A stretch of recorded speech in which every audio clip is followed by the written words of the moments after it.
And a lot of chiropractors are, and other businesses too, we're hiding inside trying to figure out some tricky way to spend money to generate new people.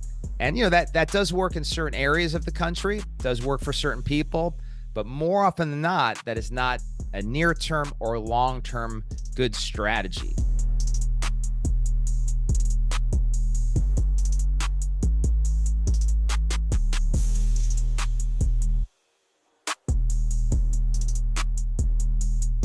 Hey, welcome to this amazing training.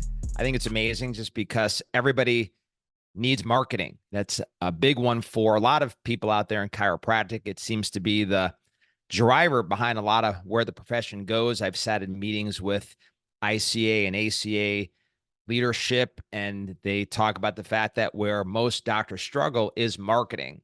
And of course, some of that drives politics, where they believe that there could be changes made within chiropractic where people just flock to our doors after we've hung our shingle. But after hearing that for over a quarter of a century, personally, I can tell you it still hasn't happened. So we still need to go out there and get new patients. One thing when we're training new doctors, when we're opening up clinics, something that we have to share with these people that are just coming into the profession is the fact that when you open, you have zero patients. So that means when you get started, you're really more of a marketer that will occasionally adjust rather than somebody who is an adjuster that occasionally markets. And unfortunately, that is the reality for a lot of doctors that are kind of struggling out there or failing to really get to the kind of numbers and practice they want, is they just don't like the marketing and they look at it negatively. For me, I learned to love it early simply because chiropractic is a mission. There's a message, there's a ministry. We're trying to get out there, and nobody knows the truth about it. Everybody has some fraction of the truth, which is really 100% lie. As we say, 99% truth is 100% lie. And that's what people know about chiropractic, very little. And how do we know they know very little? Well, only somewhere around 1.5% to 2% of the population regularly sees a chiropractor, which means they know absolutely nothing about it. As you're watching this, you're probably a chiropractor or a chiropractic student or CA. Can you imagine making the decision? That's it. I'm done getting adjusted. I I I wouldn't go a week without getting adjusted. And usually I'm getting checked a couple of times a week. And I've been at this for over 30 years, if you include chiropractic college. And of course, I've not ever had my last adjustment. There will always be another adjustment. I'll be lying on my deathbed saying, hey, check my atlas. I want to exit this world optimally. So make sure my nervous system is functioning the best that it can in that moment. I'll always get adjusted, but yet that's not the factor for the world. So what do we need? Marketing. We need the ability to do what we also call saving lives outside, which is the outside marketing. We're getting better at saving lives inside, which is the inside marketing. There's also, of course, saving lives online, which is your virtual marketing. All of that has to be part of your work as a chiropractor, like it or not. And so some of you have already turned this off, but for those of you that are left, let's talk about what we mean when we have to get started in marketing. I've started some new clients recently, and they realize, well, to go from where I am right now, which is an area that I don't like being in, whether it's numbers of visits or economically, to where I want to be, I'll need more new patients. So help me start marketing. That's a tough question to ask. How do I go from really where not much is happening at all, just a few people coming in new a month, to getting it going? So let's talk about it. So I'm actually, as I'm delivering this video, we just started another new practice. I tend to open up a couple a year at a minimum that I'm actually directly a part of, where they're around me. I'll open up more around the country that I'm not directly responsible for, other than coaching and leading the doctors and staff there. But in this case, I have to get the marketing going for one that's about 30 minutes from my house. So I have to look at two things. One is time, because I only have so much time that I can put in or want to put in. And the other, of course, is money. How much do I want to invest, if anything, to get the marketing going? So regardless of those limitations, time or money, I realize I've got to look at three different areas. There's the community marketing, there's online marketing, and then eventually, once you actually get some people in, there's the internal marketing. We call those the three legs of the stool. And again, I'm putting this in the context of I can't waste time and I can't waste money if you've got not only limitations of how much money you want to spend, but I believe in the integrity of the business. So I have money to spend, but a business only has so much money it's worth spending on any one endeavor. So I'm not going to just dump a bunch of cash into marketing just because it's in my bank account for the sake of spending money. I want to do it wisely. So the first thing I'm going to look at is social media. A lot of people, that's what they'd rather do. That requires no time. It's simply effort hiring one of these various vendors that are out there in chiropractic to say that, they'll run an ad for us and tell us that they're guaranteeing a certain amount of new patients. The problem is that often we'll spend a lot of money on that without seeing much return. This is a problem for doctors in practice. We hear the complaints a lot. Usually I'll hear this at least a couple times a week. But the problem, of course, at the beginning of your practice, if it's not working, I've spent all that money on them managing the ads, my ad spend, and yet got nothing out of it. And I can't afford that right now. Like I said, I just opened up a clinic. There's going to be that sort of 10, 12,000 a month in overhead that clinics tend to cost you at a minimum. And so I can't have no new patients. So I can't really rely heavily on that, nor do I want to go spend $1,500 a month for somebody to manage it, or $1,000 a month plus 1,000, 2,000 in ad spend. Throw all that out the window when a practice isn't even making any money. Again, the integrity of the business doesn't match up with spending thousands on marketing, particularly if the return just isn't there. So social media has certain value, but something that a lot of doctors miss is a big part of social media is what are you doing? I think the biggest mistake doctors make in relying on the vendors is this promise that they're going to send in enough new patients for it to make sense, but you're going to run into two issues.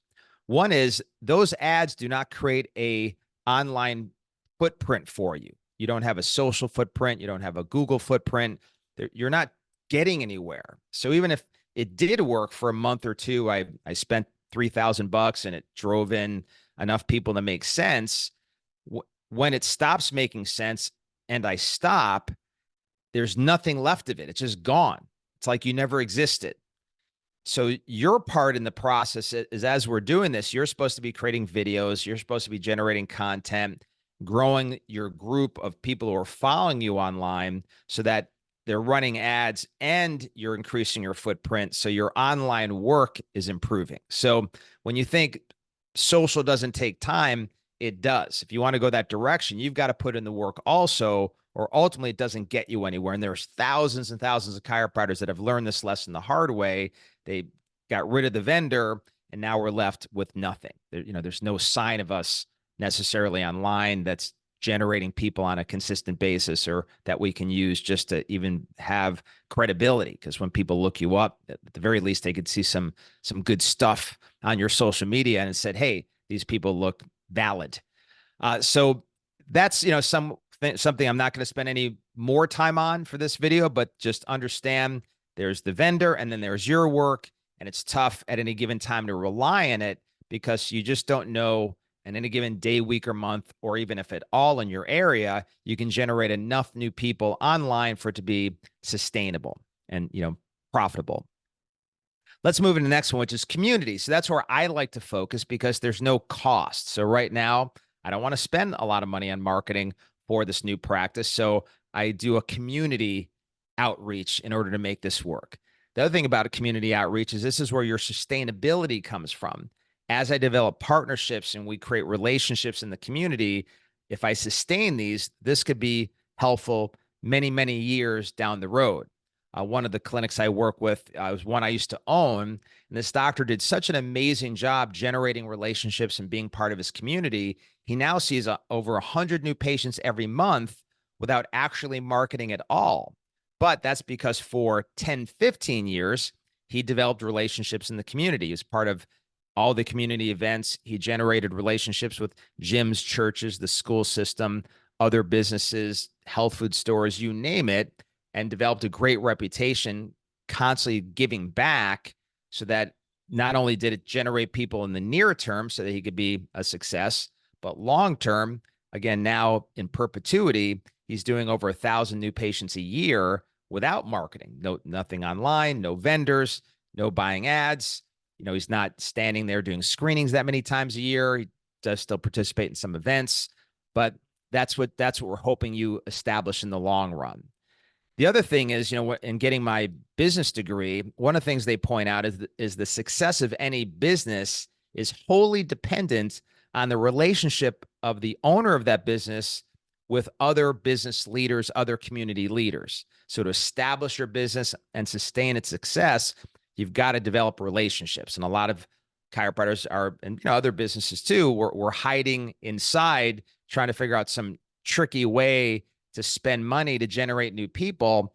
And that does work in certain areas of the country, does work for certain people, but more often than not, that is not a near-term or long-term good strategy. I was talking to a doctor who, for example, moved from Denver to a small town in the Southeast. Well, in Denver, it's kind of famous for the fact that ads don't work. People really struggle out there to make social media do anything at all to generate new patients. But where he went, he's one of the only chiropractors in town. He went to a remote town, and none of the other chiropractors were even putting ads out there. So these ads just churn in new people like crazy. So he really doesn't have to do anything else. It's worth the investment, takes no time, and the ads turn people. So that's great. I know somebody who's actually in a busy area of Florida, and their ads are working, but they're spending $3,000 to $4,000 a month on the ads. So as a result of that, they're getting a nice return. Plus, they're doing their part. They're generating the content that they're supposed to be generating internally. They post every day. They create videos every day. They're getting their Yelp reviews. They're doing all the things they're supposed to do, along with spending it's actually $5,000 between the ads and the manager, and it's actually working. It's generating 50 new a month, even in a busy area. So that's a way that could work. But again, for me, I'd rather come in and go meet some people. So in fact, like our first day of being open, I had looked up, any sort of club or groups that meet that would make sense for what we're doing and those that I would want to create a relationship with. I also not only do this for the business, but I like to have relationships with people who I want to get behind or doing good things in the community. And again, where I think we can co-mission, we can help each other and the community in the near term and the long run. So right off the bat, we went and set up a number of talks just for clubs and meetings that occur in our community that, again, align with what we're trying to create, as well as hit more of a target market. One of the things I like to do is walk into gyms and talk to them about the fact, and this is a key thing, that I'm here to help meet your goals. So recently I was talking to one of the gym owners in the area who said, we just need money and new patients. I'm like, great. That's almost a cheat code for me. If I know your objectives, then I can share with you ways I can align with your mission to help you reach those objectives. So I found out how they make money. I'm like, that's fantastic. One way was they sell products and they sell training, personal training. I'm like, great. Well, let's I'll promote bringing people in here. We'll do a talk on nutrition and reaching, your fitness goals, for people that have struggled. So I'm pushing content out there all over the community, online, flyers everywhere, showing them that I'm going to drive people in, but let's also promote it to your people and get them to refer others to the talk. And so we'll have this group there that's only got one group of people that are your members, and there's actually their referrals, my people I bring in, and their referrals. So 3 out of 4 people sitting in front of us are those that you don't get money or membership out of. And so that'll be great for you. And obviously it's also for me. It's 3 out of 4 for me as well. So it's great commissioning. It benefits all of us. And so the goal is a long-term relationship with that gym owner, meeting with pastors, business owners, finding out their goals and objectives and showing them how I can help them meet those. And, usually it's money, growth, or doing something for their people, which all falls in alignment with what I can do to help them. So that point being, you can't walk in there and be focused on what you get. You got to go in there and be focused on what we can do together. This idea of co-missioning. You've got your mission, I've got my mission, and together we can actually transcend by co-missioning each other's mission to where we're both doing well together and the community benefits as a result. And we've got this great relationship going.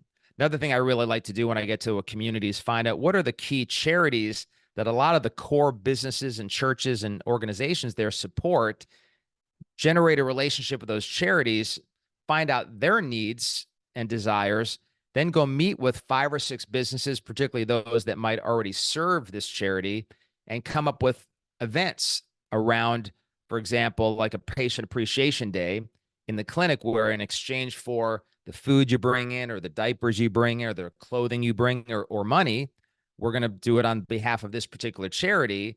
And I'm going to give like a free first visit in exchange for that.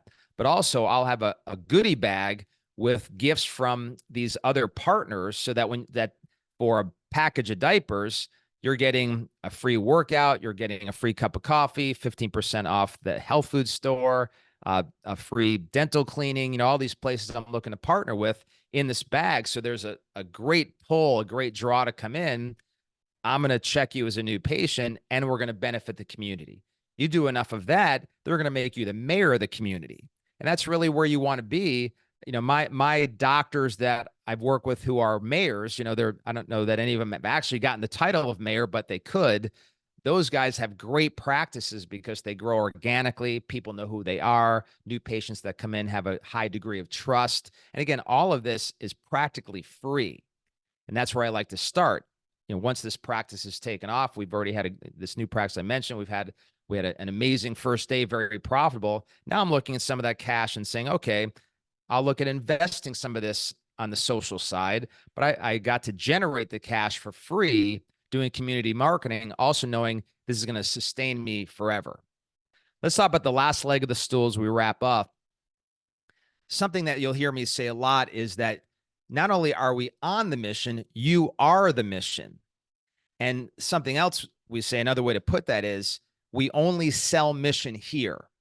So if somebody comes in my practice, and this has a lot to do with just alignment, a congruency with your purpose, your principles, your values while you're here, and avoiding contradictions internally, because internal conflict leads to unsatisfying practices and limited upside. So for us, we're on a mission. Again, I am the mission. That's why God has me here. It's to save lives. It's to get families in here, not just mom or just dad leaving the kids at home. I would never leave my children at home. If I had $40 left for an adjustment, it goes to my kids, not to me getting adjusted. I'll leave the earth before I have my kids get hurt by subluxation. So we're looking for families to begin care and to spread the message of the truth about life and health, which is the principle of chiropractic. So we only have mission. As I always put it, if you go to a Ford car dealership, you wouldn't ask to buy a lamp or a pair of pants. That would be crazy. The salesperson would say, we don't sell lamps or jeans here. We sell Ford cars. That's what we do here. So if you come to see me, you'll find out that I only sell mission. I don't have another product. So and we've done other trainings on this, that we have our mission-based close, which is really to help you understand that before we even bring you back, we are a mission and we look to have you join it. And that after you've become a patient, on your next visit, we're going to sit down and talk mission, which is a long-term relationship with you, getting your family checked, and a piece of paper to begin writing names on that we'll invite either for some sort of free analysis, to a dinner, some sort of follow-up for those people that you want to see get checked because you've now joined the mission, as well as understanding that, on a regular basis, we'll ask you about connecting with your pastor. And one of our great coaches, Dr. Ray Omid, he's got a staff member who right off the bat, Dr. Ray wants to talk to your pastor, and he does dozens and dozens of church talks a year as a result of that one simple thing based on a commitment to the mission. Because he is the mission, Dr. Ray and his team, they are the mission. As a result, when you ask for that pastor's name, you get it. Yeah, this is a mission. It's understandable. I would want my pastor and the people at the church to know about this mission so we can save their lives. Sure, here's the name of the pastor, and I'll let them know you're going to call. That's the kind of relationship we're looking to establish. So when you talk about this third leg of the stool of internal referral, if all it is that we're going to wait until your back feels a little better and then say, hey, do you know anybody else with back pain? Can you send them in? you're going to have a real tough time getting enough referrals. It's not that that won't do anything, but you're not going to get a lot of referrals. We're talking about even in a smaller clinic, 100-a-week clinic, getting 20 referrals a month because of mission versus 2 or 3 because somebody's back pain got better and a buddy at work or their spouse also has back pain. So we start right off with mission. That's the culture. That's the stage we set so that the entire time you're a patient, that's the tenor of our relationship. That's the context of what we're doing here. That's the atmosphere or environment that we have is one of mission and referral and us being called by God to tell the world about chiropractic. You work all 3 legs of these stool all 3 of these legs of the stool. You'll never be short of new patients. Remember, we are called to do something great here. I know we can get caught up just in survival. We got families, we've got profits we're looking to achieve. We have financial goals in our lives, but all that is a side effect of mission, of saving lives and serving God. As one great chiropractor told me, that money is simply the shavings off of a good carpenter's tool. So if we stay focused on the carpenter, if we stay focused on Jesus, all the rest follows. Bless you guys with all things. Remember, they're possible with God, and remember who you are.